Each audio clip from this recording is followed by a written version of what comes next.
о арман дөнүгө. 18 жаштагы чырактай жалгыз уулун ооган согушуна аскерге жөнөтүп, ордуна күлөйрөн болгон, уулунун сөөгү жашырылган, темир табытты алган эненин арманы ушул экен.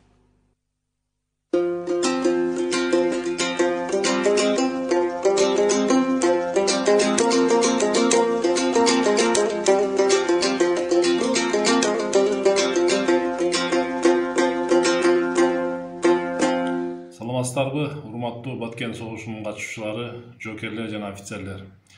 Ардактуу Малюш шаарынын тургундары, мындан туп-туура 21 жыл мурун элибиздин тынчтыгын алган эл аралык террористтер биздин мамлекетке кол салууга, мамлекетибиздин көз карандысына шек келтирип, чек арабызды бузуп кирүүгө аракет жасашкан.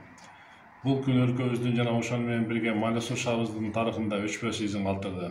Мына ошол каланга биздин Малюш шаарынан да бир нече эр азаматтар мекен үчүн курман болушкан. Тилекке каршы республика боюнча каза болгондордун саны 49 түздү. Алардын арасында биздин шаарыбыздан 7 эр азаматтар да бар. Алардын эрдиктери мамлекетибиздин элибиздин эсинде түбөлүккө сакталып калды. Баткен окуясындагы аты аталган батырлар сиздерге терең ыраазычылык жана таазим. Урматтуу каза болгон жоокерлерибиздин ата-энелери, үй бүлөлөрү, бир туугандары, сиздердин жоготууңуздарды ордутобуз. Кайгыңыздар бөксөрбөс. Ошентсе да эл, жер, ата мекен үчүн каза болгон уулдарыңыз, жолдошторуңуз менен биз баарыбыз сыймыктанабыз. Сиздерге чын ден соолук, узун өмүр, ачык асман, бакубатчылык каалайбыз. Коргоп мекен энесин, канга боеп денесин, ата журтум унутпайт, окко учкандар элесин. Эгемендүүлүктүн 8 жылында өзүнүн социалдык экономикалык абалын оңдоонун үстүндө эмгектенип жаткан Кыргызстандын эли үчүн 1999 жылдын 31 июлю Тажикстандын Толу Бадахшан облусунан бастырып кирген ислам экстремизм күчтөрү 200дөн ашык адамдар чек араны бузуп өттү. Алардын максаты жаңыдан бутуна туруп келе жаткан Кыргызстанды басып алып, Кыргызстан аркылуу баскынчылык жолу менен Орто Азияга, андан ары бүткүл дүйнөгө ислам халифатын орнотуу болгон.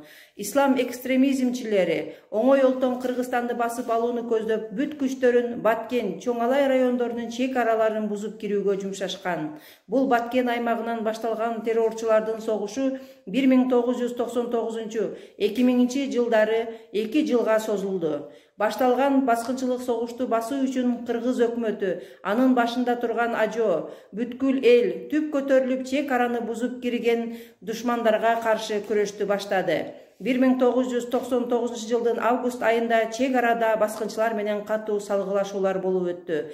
27 август күнү Кыргыз Республикасынын президентинин атайын жарлыгы чыгат. Анын мазмуну боюнча республиканын калкын аскерге жарамдуу жарандарды, аскер кызматынын запастагы аскерлерди, офицерлерди аскерге чакыруу болгон. Ушул жарлыктын аткарылышы боюнча республиканын ар кайсы булуң бурчунан аскерге жарамдуу жарандар чакырылып, чек араны бузуп кирген душмандарга, экстремисттерге каршы күрөшкө аттанышты. Ушул жарлыктын негизинде Малюш шаарынан да мурда аскер кызматында болгон запастагы аскерлер, офицерлер, жаңыдан чакырылган жаштар атайын шаардык аскер комиссариятынын жолдомосу менен чек араны коргоого аттанышты. 17 сентябрь Малюш шаарынын калкы үчүн унутулгус күн болуп калды. Себеби ушул күнү Баткен районундагы Сырт айылына жакын жайланышкан чек араны коргоп жаткан кыргыз жоокерлерине душмандар кол салышып, катуу салгылашуу болуп, ошол салгылашууда кыргыз жоокерлеринен 7 адам окко учат. Ошол 7 жоокердин 5-өө Малюш шаарынан чакырылгандар болгон. Ал эми калган 2-өө Кочкор Ата шаарчасынан жана Жалал Абад шаарынан. Бул салгылашуу 1 суткага созулуп, душмандардын максаты Сырт айылында жайгашкан чек ара постун ээлеп алуу, акыркы моделде чыгарылган замбирекке ээ болуу болгон. Мына ошол чек араны душмандардан коргоодо Майлысуулук эфрейтор Даминов, ага сержант Саматов, старшина Кучербаев, катардагы солдаттар Намазбеков, Аркабаев жандарын аябай баатырларча салгылашып, ата мекен үчүн курман болушту.